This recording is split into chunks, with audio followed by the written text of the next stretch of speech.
As we move forward in this fight, we have to wield another weapon alongside our airstrikes, our military, and our counterterrorism work, and our diplomacy. And that's the power of our example. Our openness to refugees fleeing ISIL's violence. Our determination to win the battle against ISIL's hateful and violent propaganda, a distorted view of Islam that aims to radicalize young Muslims to their cause. Well, at least 4 U.S. citizens are officially declared dead in the Brussels bombings, and President Obama is now calling for more acceptance of refugees. And Donald Trump is firing back with a new foreign policy strategy called America First. Here to react, former presidential candidate and Trump supporter, Dr. Ben Carson. Dr. Carson, thank you very much for joining us this morning. A pleasure. And Dr. Carson, so how do you, in light of all of these attacks, the things that we've heard, the things that we've seen, Donald Trump spoke, well, first of all, happy Easter to you and your family, which I should start with. I know thank you. As a devout man yourself, you're certainly practicing today. What do you make of his approach on America First? It's a historic statement, has some ties to isolationists and anti-war movements in the past. What do you think he means about America First today? Well, I think probably the best example is when you get on an airplane and you have the announcement, in case of an emergency, oxygen mask will drop down. Put yours on first and then assist the person next to you. And what he's saying is that we as a nation are hemorrhaging. We're having a lot of problems. You know, we're about to go off the cliff fiscally. And unless we get our own house in order, it's going to be very difficult for us to be particularly effective throughout the rest of the world. I think that's a pretty logical statement.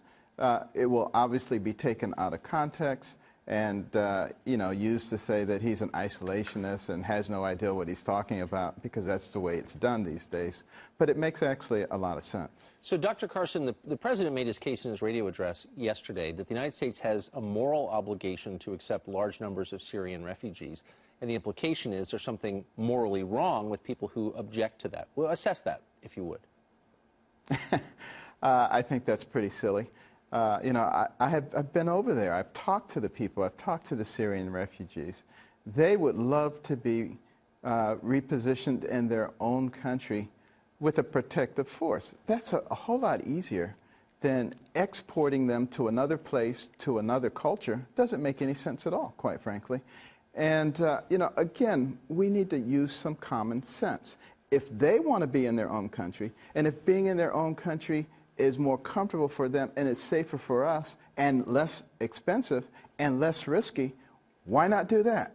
Why do the thing that doesn't make any sense but that is politically correct? So why is it that President Obama is not saying let's do what your plan is? Instead, he's saying let's bring in more refugees, it sounds like, or at least be more accepting of the idea.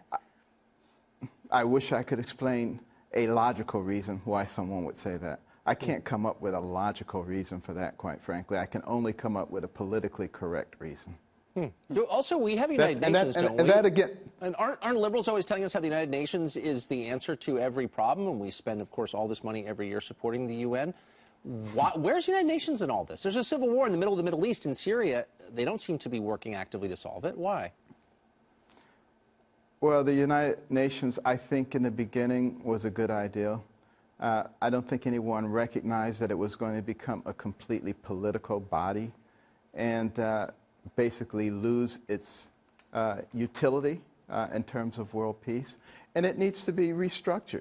I think we need to be putting pressure on them, or maybe something else needs to be looked at, another situation that is actually relevant to the world today. Dr. Carson, in talking about his America First slogan, Donald Trump has talked about how we pay for things and do things around the world that we oftentimes don't get a benefit from. Yet there have been places and engagements like in Germany and Japan post-World War II where there was a lot of investment. Do you think Americans believe that America should be a leader and engaged in the world? Or is what Mr. Trump talking about a new form of isolationism? Is he talking about stepping back, shoring up ourselves, and not engaging with the world as much? Well, I think what he's saying is we have to be pragmatic. You know, we can have all these grandiose ideals, but if we don't have any money to pay for it, then the ideals don't mean very much. It's sort of like this whole idea of free college for everyone. It sounds great. You know, who wouldn't be for that?